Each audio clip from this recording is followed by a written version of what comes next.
to what happened on October the 7th? Oh, it was terrible, of course. I mean, we kind of get our news kind of also secondhand because, you know, my wife's family, they live in Gaza. They have cousins and uncles there, and their house also was bombed.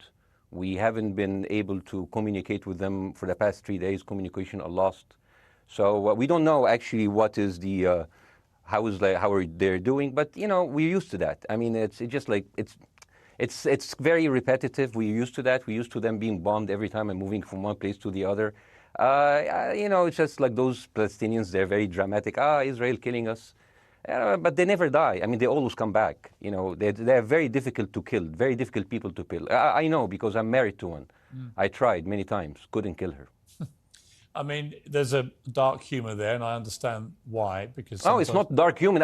I try to get to her every time, but she uses our kids as human shields. I can never take her out. Again, I understand the humor, but to be serious, Bassem, about this, tonight there is... I will be serious. Now, I will be serious. I was watching your interview with Ben Shapiro, and I'll tell you one thing. Yeah. I think that Ben Shapiro is one of the smartest people who ever walked this earth. He's very, very smart. I follow him, and I believe everything he said. And when he came on your show, his solution was, and I quote, his solution was that the solution for this is for Israel to annex Gaza and to kill as many son of bitches as possible to make sure that this will never happen again. And anyone who called for a ceasefire will be a terrorist sympathizer. So God forbid, I don't want to be labeled as a terrorist sympathizer. So I agree with Ben Shapiro. I think we should kill as many son of bitches as possible. Well, let me, so okay, far, but Bassem, let me... so far, 3,500 people were killed, including 5,000 son of bitches in the bombing of the Baptist hospital as we speak right now. 1/3 of those 3,500 were children. So my question to Ben Shapiro is, how many more son of bitches do we need to kill so Ben Shapiro is happy? Okay, because it changes Bassem, from one year. It changes from one. I'm sorry that. Listen, I'm really at a disadvantage here. I'm looking at a camera. I don't see you. I can hear you on my ears. The reason I'm interrupting so is I think you might be. I I think you're conflating different interviews with Ben Shapiro. He didn't use the phrase "sons of bitches" with me. Let me play to you what he actually said on my show. He did. Go back to your interview. No, he didn't. That was another interview. But let me play what he said to me here. Well, frankly, I don't believe in proportionate response to terrorism. I believe that the way that you stop terrorism is with wildly disproportionate response. That doesn't mean in terms of targeting civilians. It means in terms of killing as many terrorists as humanly possible and allowing them to dictate the terms of engagement by hiding behind civilians in areas that they're supposedly responsible for means that the only option for Israel is to surrender to Hamas's hatred of its own citizens, its willingness to use its own children as human shields. No country worth its salt could ever do that. Now, that is substantively different to what you said he said, right? He's talking there but specifically about Hamas terrorists. I agree with him. The thing is, the question is, what is a proportionate response? Because it has been different from one tier to another. So if you look to this graph, for example, this is the death of Israeli and Palestinians, and it's changing from one year to year. It's like fluctuating like crypto. So my question is today, what is the going rate today for human lives? I mean, 2014 was a great year for Ben Shapiro. 88 Israelis were died, and there was 2,329 Palestinians killed on the other side. That is one Israeli for 27 Palestinians. That is a very good exchange rate. What I'm saying is, what is the exchange rate for today? So you guys will be happy. That's my question. Well, it's not me. It's not me, guys. I'm not on either side. No, not you. Like when I say you guys, I say like people on the other side of that. I know that you don't think like that, Piers. You're one of the good guys. But let me tell you something. I mean, the reason that I'm using this is that, I mean, I can't remember what happened in 2014, and there was no music festival, but there must be something. I mean, they must do something. It is their fault. It has to be something. I mean, 2018, 300 Palestinians died. Who's counting, you know? So the thing is, what my question is, let's find what is the exchange rate for human life today so we know, expect the future death of Palestinians and will be happy to it. My response to that would be this, Bassem. I've thought carefully about this because I think it's very tricky for people like me to immerse ourselves into a conflict where we're not directly involved. And I thought carefully about what I feel about this. I feel that the scale of what Hamas did on October the 7th supersedes anything else I've seen in this conflict, really ever. the savagery, the butchery, the slaughter of 1,300 people, the shooting of babies, the 100%. kidnapping of grandmothers, and so on. So if we can agree on that, which I think is inarguable, then the question then becomes, again, about proportion. I don't disagree that there's been a lot of bad stuff on both sides going back historically for decades. But if we agree that this was on a different level altogether, quite deliberately by Hamas, designed to provoke, no, here's my question. Let me ask you a question. And the question, because you raised it earlier about proportion. I honestly don't know what the proportionate response is. I honestly don't. I don't. I've been watching the airstrikes this week thinking... So what's your question? Well, I would ask you, if you were Israel, what would you... If I was Israel. If you were Israel and that had happened to you, what would you think would be the appropriate way for the country to respond? I would do exactly like Israel did, kill as many people as possible, since the world is letting me do it. I mean, I can do it because I can, you know. But the thing is, you know what? I agree with you. And you know what? I'm going to be even ahead of you, because I see the question coming. Do you condemn Hamas for the atrocity? Yes, I condemn Hamas. I condemn Hamas. I condemn Hamas is the source of all evil. They're a reason for everything. And you know what? Let's, for a minute, imagine a world without Hamas. Right. What will this world look like? Let's give this word a name, and let's name this word the West Bank. Hamas has absolutely no control in the West Bank, and since the beginning of this year, only through August, 37 Palestinian kids were killed. No music festival, no paragliding, no Hamas. Since the occupation of the West Bank, 7,000 Palestinians were killed. No music festival, no paragliding, no Hamas. I can go on and on and on and on. No, but you don't need to, because in a way you're preaching to the choir. I've followed this crisis. Oh no, you're not preaching. So the thing is, like, well, in the sense that I know that what you're saying has validity. Of course, Piers. By the way, Piers. I am at a disadvantage here. I can hear you. I cannot see you. I am in a claustrophobic room, and so please cut me some slack and don't interrupt me and interrupt my points. Sure. So, because this has to be fair. Understand. Because if you want to only hear your opinion, I can just condemn Hamas and go home. I can do that. So, do you want to do that, or do you have a much more nuanced conversation? No, I absolutely want to have a nuanced conversation. I wasn't aware I was interrupting you. I thought I was letting you speak. Amazing. So let's. I mean, I would say I really applaud Israel for doing one thing that no military force in the world does. Because I heard Ben Shapiro and I heard Ron DeSantis, and they said Israel is the only military force in the world that warns civilians before bombing them. I mean, how fucking cute. That is so nice of them.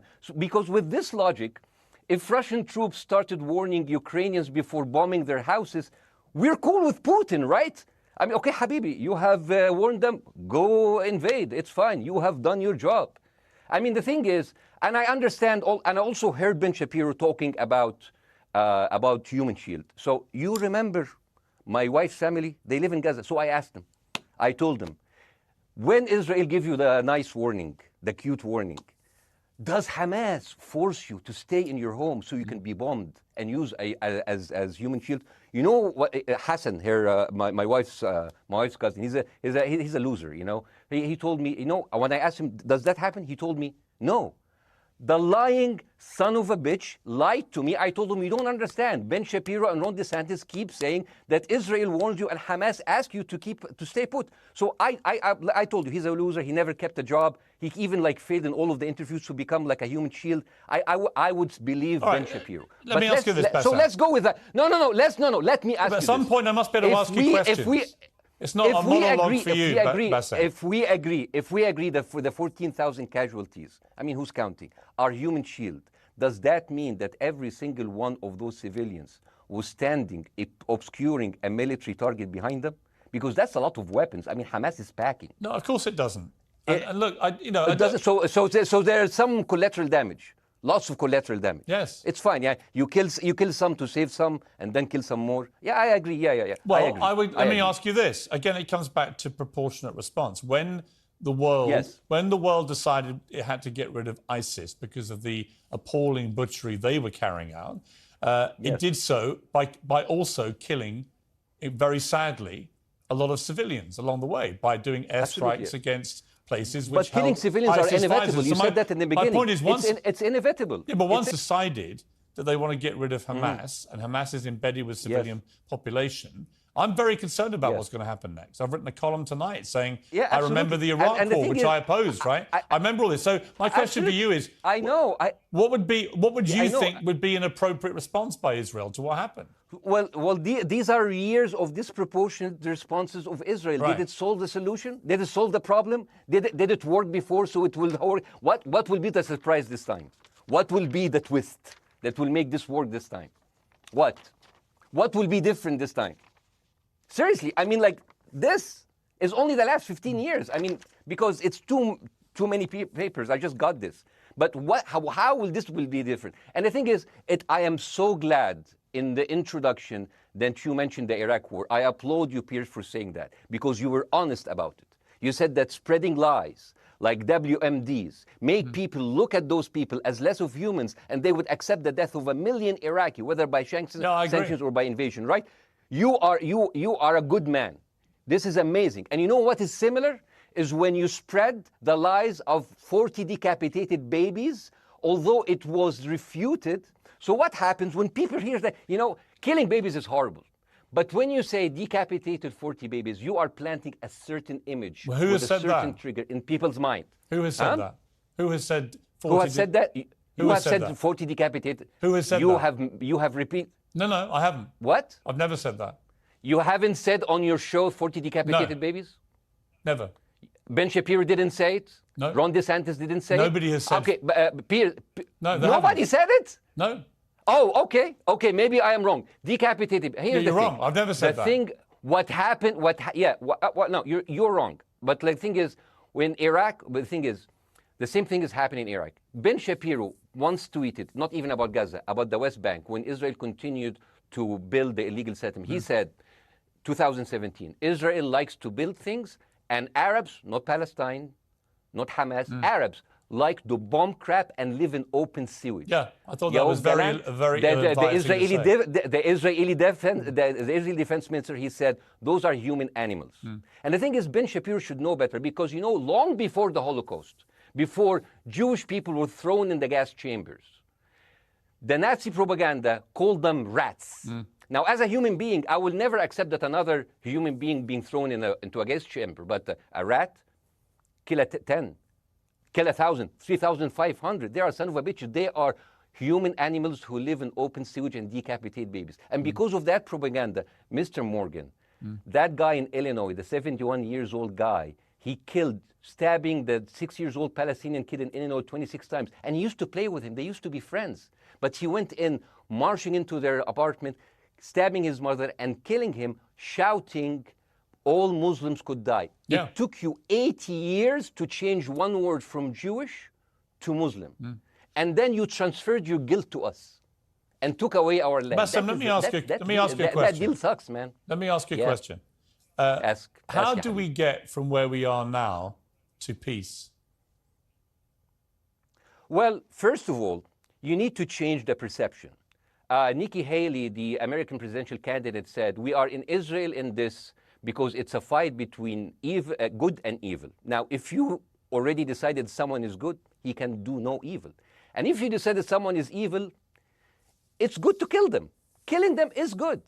You see, and the thing is, it is not like something new. I mean, I look at history and I see, I'm sorry to say that, but Westerners has always dealt like this with indigenous people. You first treated them like savages, Native American, First Nation, Aboriginal. They're savages. Kill all the savages. And then when they're almost extinct, you start feeling sorry for them, like animals.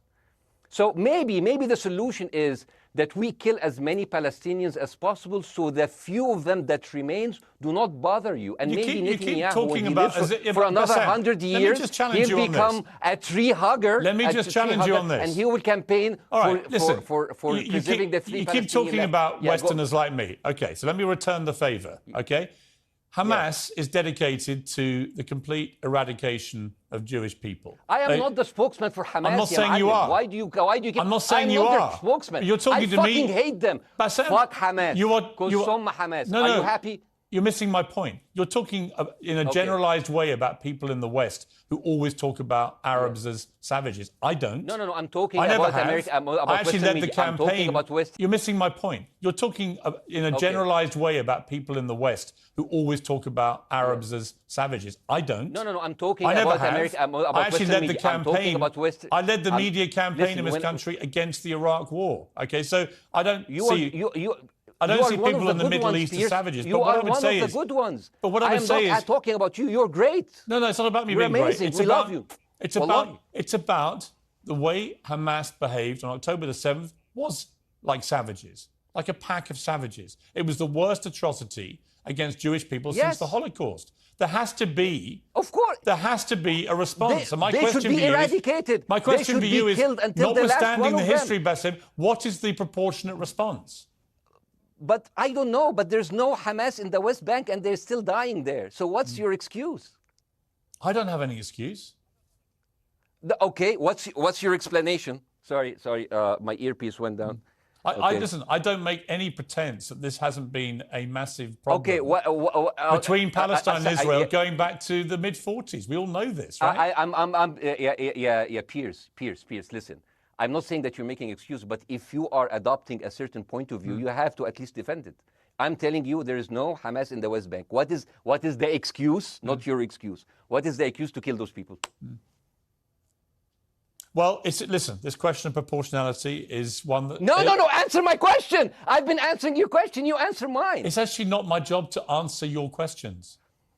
It's not. Okay, not your job. not. I agree with you. I'm more It is interested not in your you, job. who has family in Gaza, who's an I'll tell Egyptian you in the something. Middle East, right? I'm more interested in what you have to say. Okay, I'm telling you. I think Hamas is the problem. Okay, Right. Now let's Then we're say agreed. Hamas is removed. Let's Hamas. Yeah. I'm agreeing with everything. You want me to condemn Hamas? I will condemn Hamas, Hummus, Hassan, everybody. Guys, so wait. I can't hear you. The earpiece. Damn. Okay. Oops. Okay. Yeah. Okay. I do need help. I think Okay. just go back. Is he there? You go back. Can you go hear me? back. Okay. Go. Thank you, guys. Can you hear Bassem? Yeah. Now I can hear you. Okay. So here's the thing. Can you hear? Okay. Yeah. So Isaac, let's say, for example, Hamas ceased to exist. Okay. Do you hear me? Yes. Yeah. Hamas ceased to exist today. Now, right now, in Palestine, in West Bank and Gaza, 20% of Palestinians go through Israeli prison system, whether imprisonment, whether interrogation, whether torture. And the rest of them, they live a life of daily loss of land, of homes, of life, and they are suffocated by this. So let me ask you something. If you are a Palestinian living into these conditions for decades, would you sympathize with your oppressor, or sympathize with the people who claim they resist them even if they are terrorists? I have made no secret that I think the conditions Palestinians have had to exist under are completely unacceptable. Yeah. I've said that for years. So the question then becomes, how do you forge peace between two warring parts of that region who for decades have approached peace, in my view, with mutual sledgehammers, with no actual desire to have peace? And I think it comes down in the end to great leadership. And I don't think there's great leadership. I don't think, well, hang on, let me make my point. I don't think there's great leadership on either side. Where is the Nelson Mandela figure here to come through all this hatred on both sides? Nelson Mandela? Yeah, where is that Nelson figure? Nelson Mandela actually have criticized Israel for being a horrible state. All of the South African I know. activists have actually called Israel. My point is yes. about how he responded to a country that was so divided. Is a template for how you get to peace, isn't it? I haven't met Nelson Mandela, so I wouldn't know. But like there's a point. There's a very important point here. You know, I want to understand what is the logic of Israel carpet bombing Gaza. I mean, if there's a logic, if this will make Israel safe, I want to hear the logic. So if they continue bombing, what are they hoping to achieve? Well, I think That's we know what their stated aim is. Their stated aim is to eradicate and wipe out Hamas. They believe Hamas are living predominantly in northern Gaza. They also are aware they're living amongst civilians. So it's an incredibly difficult thing. As I said in my monologue, it is very difficult to see how they do this without massive collateral damage. So if I can understand this correctly, basically Israel is doing this to pressure the Palestinian community in Gaza to turn against Hamas. Is that right? I'm sure that's part of it, yes.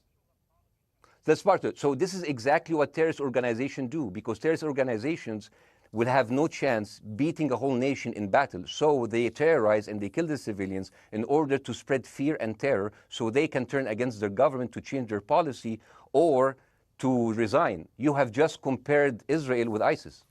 No, I haven't. I don't see any comparison between It's going to be the headlines tomorrow. Piers Morgan, Israel is ISIS. Only amongst people who weren't listening. The comparison, which is more apposite, is ISIS and Hamas. They are both nihilistic terror groups intent on killing as many Jewish people and others as they can possibly kill. And you can't get peace with people like that. Absolutely. You know what? I'm going to do something that nobody done on your television. You know what I'm going to do on your episode? I'm going to pretend that I'm an Israeli citizen. I'm going to put myself in the place of an Israeli settler in the kibbutz. And I want to speak to my Prime Minister, Benjamin Netanyahu. Mr. Benjamin Netanyahu, I have voted for you because you have promised us peace and prosperity and security. On the 7th of October, those son of bitches, Hamas, they went into the fence that is regularly heavily guarded. Usually if there's like a dove that comes close to it, it will be shot. Those people went in and they went for 6 hours before IDF forces was deployed, killing our friends, our families, kidnapping our grandmothers and babies, and went in. I want to ask you, Mr. Prime Minister, after you have fractured the Israeli community and you have fucked our courts, our Supreme Courts, what are you doing with the money being given to you, to the United States? Also, you are carpet bombing Gaza with absolutely no regard to our hostages, our people. I heard a rumor in the kibbutz that you're doing that you let that happen as an excuse to carpet bomb Gaza, so you push them into Sinai. And I didn't believe that. It's like, not my prime minister, he can never do that. And then I watched an interview for Danny Ayalon. He was your chief advisor. He was also the Israeli ambassador to the United States. And you know what he said, Mr. Prime Minister? He said that the solution for those Palestinians is to go into a vast land of Sinai and live into tent cities temporarily, temporarily, wink wink, until we build Gaza again, and then we invite you back. يعني عبط احنا بقى. يعني فاهمني؟ We've seen this movie before. So يعني, and when I saw this, I couldn't explain to my fellows in the kibbutz, how come our Israeli government is trading human lives for another piece of land? So as an Israeli citizen, I need to hold my Israeli government accountable. And as an American citizen, I want to know all of these money that we are giving to Israel. We're giving them $4 billion every year. Joe Biden said it's the best investment America ever done. Well, if I am in the place of Joe Biden, I would say, sorry, don't speak. I would say, if I was Joe Biden, I would go down and whisper in the ears of Netanyahu and tell them, I hate bad investments. They haunt me, like Littlefinger in Game of Thrones. But the thing is, this is the problem. Israel always victimizes itself, and I have never seen a victim putting their oppressor under siege and bombing them 24/7. Israel wants you to believe that they are the victim. Dealing with Israel is so difficult. It's like being in a relationship with a narcissistic psychopath. He fucks you up, and then he makes you think it's your fault. All right, you look at Israel as Superman, but they're really Homelander. Wallahi, they are shooting fish in a barrel, and they are annoyed with the splashes. Bassem, I want to say two things. One, if you could just slightly mind your language. We are uncensored, but if you keep swearing... I'm very sorry. We have to apologise to viewers who may be offended by that. I apologize. But I understand passions run high, so let's not get too bogged down about the odd swear word. I apologise to the viewers. I apologise to the viewers for my language. My second question is this. After the sight of dead civilians. After the break, we have the managing director of the Daily Wire, which is Ben Shapiro's company. We were going to interview him on his own, but he's happy to come on and talk with you directly if you are prepared to stay. Well, of course, I can stay, but again, I am... Fuck. I am in a disadvantage, and I would like to have my space to respond. Okay, we'll come back after the break. I do. Stay there, Bassem. Because here's the thing. There's two Bassem, things we've I want got to go to a before, break. all right? When we come back from the break, it'll be you and Jeremy Boring from the Daily Wire. I have news. We're taking a short break, Bassem. I'll be back. Hi, Jeremy. Please say hello to Ben Shapiro, and please tell him that I do think he is the smartest person to ever walk the earth. Thank you so much. So, as response to Jeremy, I agree with everything you said. I mean, what is disproportionate? I mean, he just used the examples from Second World War and America, showing that civilian casualty is. I mean, I heard his voice. He was very sad, and as he was telling us, it is so inevitable to kill so many civilians because it's something that we cannot avoid. I hear the sadness in his voice, and I know that it's a very difficult decision to kill all of these civilians because that's for a higher cause. And I understand, but my question, I have two questions. The question is, how can you justify the killing in the West Bank where Hamas does not exist? And if the disproportionate response during over all of these years have actually worked, what will be new this time that did not happen before? I just want to. That was my question. Okay, that was my question. I'm gonna. Okay. So now, if I ask the question, can I say something on my side? Well, a little bit personal? Bassem, with respect, a little bit personal. Bassem, with respect, I gave you half the show to have your side. Jeremy's had a lot less time. I'm going to have to. You move want me on. to leave? Bassem, or do you want me to stay? I'm going to have to let you go because we've been on air with you for 40 minutes. Okay. Now. Bye bye. Right? But listen, bye.